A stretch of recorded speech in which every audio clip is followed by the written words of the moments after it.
Boats are made for transferring commodities back and forth. And those that come across Liyue tend to stay a while. So it is where many...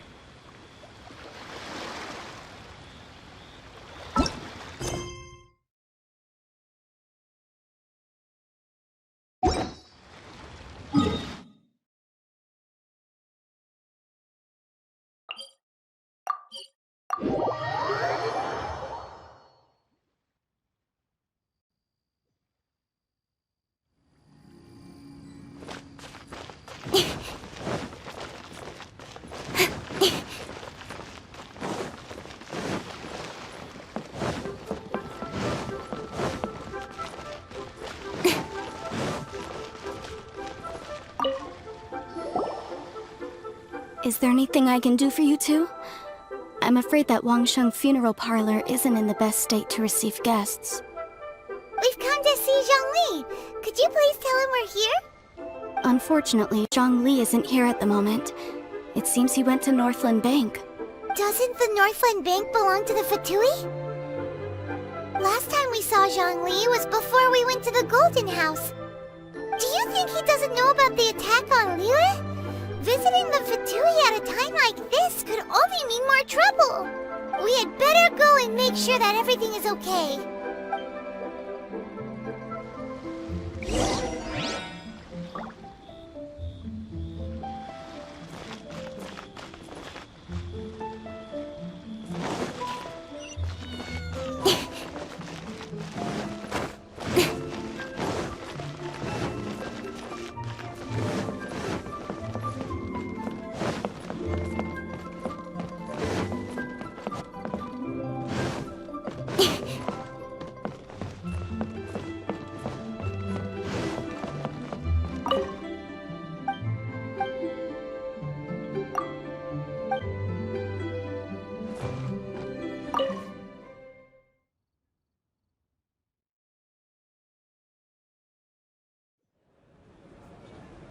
You call this cooperation between Harbingers? Cooperation involves communication, you know. Don't take it to heart, child. Besides, aren't you happy that you got to skip the formalities and bring chaos to the land? I'm sure you must have enjoyed that. Oh, it seems that some of your friends have arrived. Hey, it's Zhongli and Child. And... you! You're also one of the Harbingers?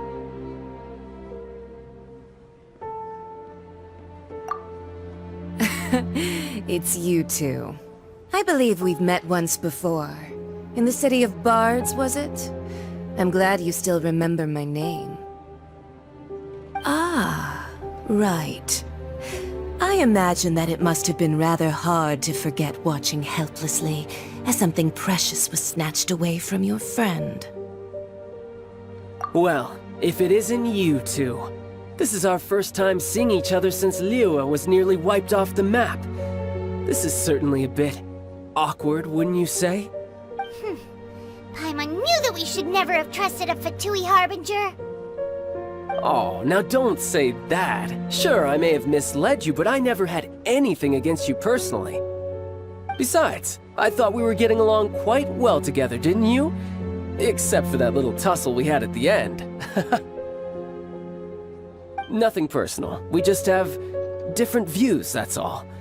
Of course, you may very well hold this against me, but that's up to you.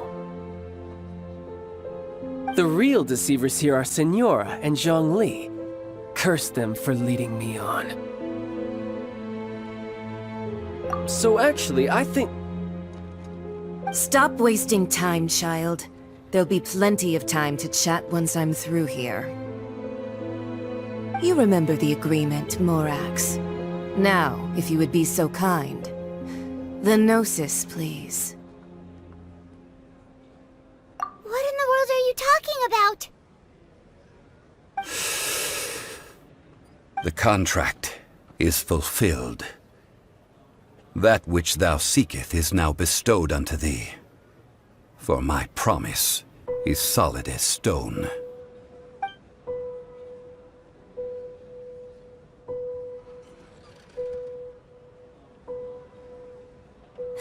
How sanctimonious. What? So you're the Lord of Chio?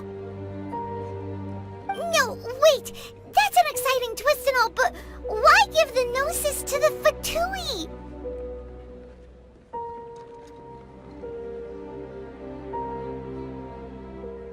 I do not give it for free. I give it as agreed upon in the contract, for it is a matter solely between the Tsaritsa and I. Yeah, you don't think you went a little bit too far with that whole fake death thing? Everyone was preparing the ceremony for you, and splat! This big dragon falls out of the sky, and all of Lyra goes into an uproar. Talk about a disaster. Gathering all the forces that had been bubbling behind the scenes, and then stirring them together in a pot that was bound to boil over. That's what he wanted to see, am I right? Wait, what? Perhaps it's best that I explain. As you know, I've dwelt upon this world for more than 6,000 years. I witnessed the founding of Liyue, together with the Adepti 3,700 years ago. Even boulders that can withstand whirlpools will erode with the passing of time. I kept convincing myself that cracks had not begun to form, and that the end of my time had not yet come, until one drizzly day. As I was strolling along the harbor, I heard a merchant tell one of his workers, "You've finished your duties. Go ahead and call it a day." I stood motionless among the crowds, asking myself, have I already finished my duties? Oh, Zhongli. But as I began to consider relinquishing my divine role, I soon discovered that many reasons still remained to not hastily depart. Was Liyue, the city I had dwelt in for so long, already prepared to enter its next age? I decided that a test was needed in order to reveal the answer, so I feigned my own death, and gathered the cast of Child, the Adepti, and the Liyue Qixing to play their roles together on the stage that was Liyue. Indeed I was. The Gnosis, which I had kept for so many years, suddenly seemed to have lost its meaning. That's right. Which is why I continued to safeguard the Gnosis until now. So you mean that if the chaos ever reached the point of no return, you would simply appear and use your divine powers to bring Liyue back under control? Of course, and it would have been all too easy for him too. Just as a child quickly matures after losing their parents, so has Liyue matured when faced with the death of its deity. I was pleasantly surprised with the finale of the show that you all put on. Why, you even deserved an encore. The Adepti deserve the greatest applause, considering their years of seclusion. They hardly recognized the city, yet faced with such a crisis, they exerted the greatest amount of restraint. Not only did they manage to cooperate with the Qixing, but in the end, they even tried to understand the heart of the people. And hats off to the emissary dispatched by the Cryo-Archon to fulfill our contract, Signora. She managed to keep everything she knew in strict confidence, far from the eavesdropping ears of her colleague Child, just as I had requested. All the while, I carried on as Zhongli, and fulfilled the traditions of Liyue in this mortal form. Thank you for walking that path with me, Traveler. These things were all a part of my script. The only unforeseen plot twist was the conduct of the Liyue Qixing. I had expected them to do no more than the Adepti, to come to the defense of Liyue. But when all was said and done, they seized the opportunity to supplant Liyue as divine protectors, and used the subsequent power vacuum left by my death to quickly gain complete control of Liyue. Huh? That doesn't sound good at all! Ha! On the contrary, I think it is excellent. I had always feared that it was too soon for them to take over from me. And it was also that which I longed for the most. As such, this is the best parting gift anyone could have given this god of old. Hey, what about me? Doesn't anyone feel the least bit of remorse for deceiving me? You've practically kept me in the dark! I think that thanks would be more appropriate. You certainly played no small part in all of this, wreaking havoc and turning the city upside down. The Lord of Geo ought to thank you for your performance, if anything. If you hadn't created the pressure of a battle between mortals, adepti, and a god, the lump of coal resting in the hands of the Geo Archon, Liyue, would never have been able to become a dazzling diamond of a city.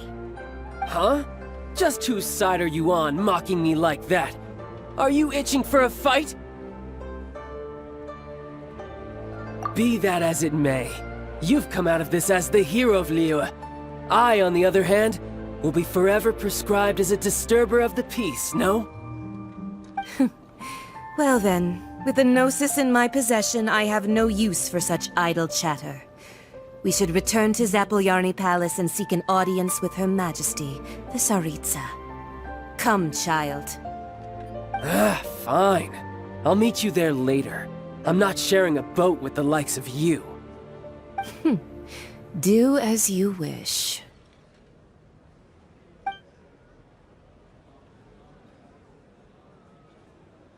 Now then, is there anything else you wish to ask me?